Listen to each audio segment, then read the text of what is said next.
Dear parents, आप सभी को मेरा नमस्कार। मैं आप सभी का आभार प्रकट करता हूं कि आपने कोविड-19 की परेशानी में अपने बच्चों और स्कूल का बहुत साथ दिया है। कुछ पेरेंट्स तो एंड्रॉयड मोबाइल को जानते तक नहीं थे, उनके पास था भी नहीं, उन्होंने उसे खरीदकर बच्चों की पढ़ाई कराई। एंड्रॉयड मोबाइल में कुछ फंक्शन ऐसे थे जो ऑनलाइन एजुकेशन के लिए बहुत जरूरी थे।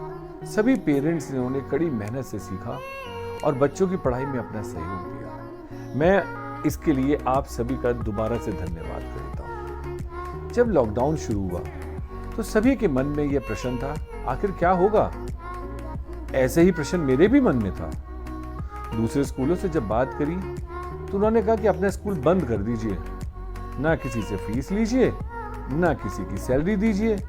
जब स्कूल खुलेंगे, जब खुल जाएंगे, आप आराम से घर बैठिए और अपनी सुरक्षा करिए। बहुत सारे लोग बाहर से छोटे शहरों में आ गए हैं। अगर कोई स्टाफ जाता भी है तो आपको स्टाफ की कोई प्रॉब्लम नहीं होगी। लेकिन मेरे मन में विचार आया कि सारे स्टाफ के परिवारों का क्या होगा? इतने सारे बच्चों की पढ़ाई का दायित्व भी हमारे पास है, उनकी स्टडी का क्या होगा? और सामाजिक रूप से जो जिम्मेदारी है, इस जिम्मेदारी को अपनी मेहनत से, संयम से आगे बढ़ाना चाहिए। ऐसे ही मेरे मन में ख्याल आया। फिर हमने टीचर्स की वीडियो बनानी शुरू करी, सीपीडी ऑनलाइन शुरू करी। बहुत सारे चैलेंजेस आए। सबसे बड़ा चैलेंज तो ये था कि टीचर्स को बच्चों के सामने देख के पढ़ाने की प्रैक्टिस होती है। अब उन्हें मोबाइल का सामने पढ़ाना था और ये इमेजिन करना था कि बच्चे मेरे सामने बैठे हैं। टीचर्स के घर पे टाइम टेबल और बोर्ड वगैरह भी नहीं था। फिर हमने सभी क्लासों का टाइम टेबल बनाया, सिलेबस बनाया, व्हाट्सएप ग्रुप बनाए और पेरेंट्स के लिए, उनकी हेल्प के लिए एक बैकअप टीम भी बनाई। पढ़ाई के साथ साथ को करिकुलर एक्टिविटीज को भी हम लोगों ने टाइम टेबल में शामिल कर दिया। अब एक समस्या आ रही थी कि हम वीडियोस किस माध्यम से बनाएं कि पेरेंट्स टेक्नोलॉजी, स्टूडेंट्स टेक्नोलॉजी की सुलभता और ईज उनको मिले और उसके हिसाब से उसे वो यूज कर पाए।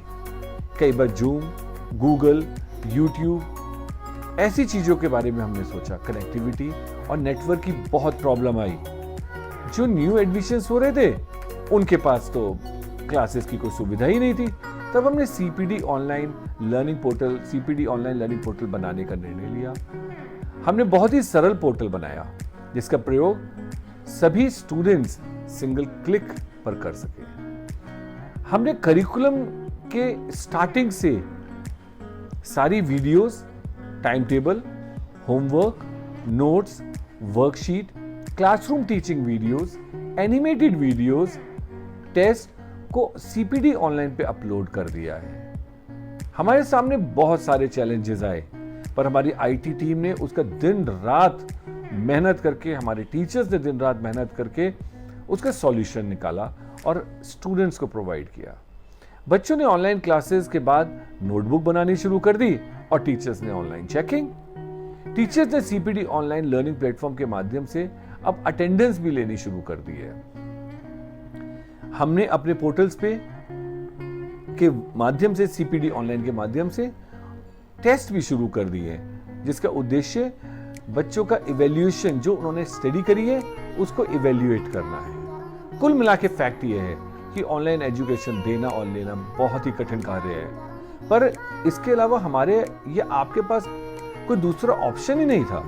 हाँ, अगर किसी बच्चों की आंखों में परेशानी है या बच्चा कमजोर है तो पहले बच्चे का स्वास्थ्य है और बाद में पढ़ाई। यह ऑप्शन हर माता पिता और स्टूडेंट के पास है। अभी हमें नहीं पता स्कूल कब तक खुलेंगे। सरकार के आदेश के बाद भी हमें बच्चों की सुरक्षा का सबसे पहला ध्यान रखना है कि हमें स्कूल खोलना है या नहीं खोलना।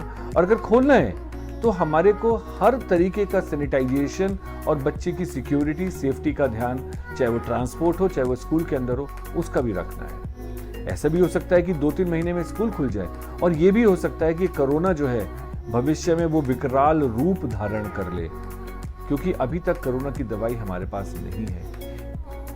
इन सभी संभावनाओं पे विचार करके हम अपना स्टडी प्लान बना रहे हैं और सारा अभियान आपके सहयोग के बिना वाकई में संभव नहीं है। मेरे सभी पेरेंट्स से अनुरोध है कि नए शासनादेश जियो के अनुसार आप अपने स्टूडेंट्स का, अपने बच्चों का, हमारे स्टूडेंट्स का रजिस्ट्रेशन करा लें, क्योंकि ये रजिस्ट्रेशन इंफॉर्मेशन हमारे को यूपी गवर्नमेंट में यूडाइस की जो ऑनलाइन प्रक्रिया है उसमें जमा करानी होती है, तथा सीबीएसई में भी हमारे को 9th 10th 11th 12th का डेटा भेजना है जो कंपलसरी है।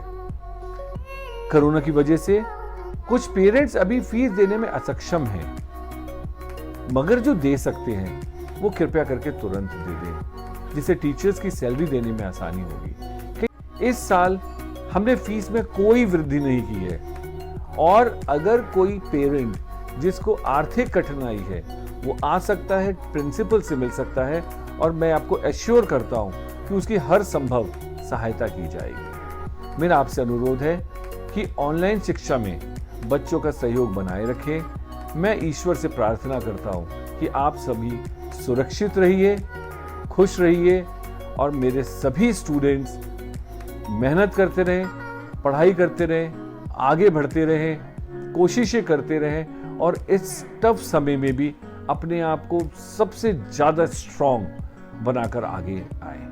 आपका बहुत बहुत धन्यवाद।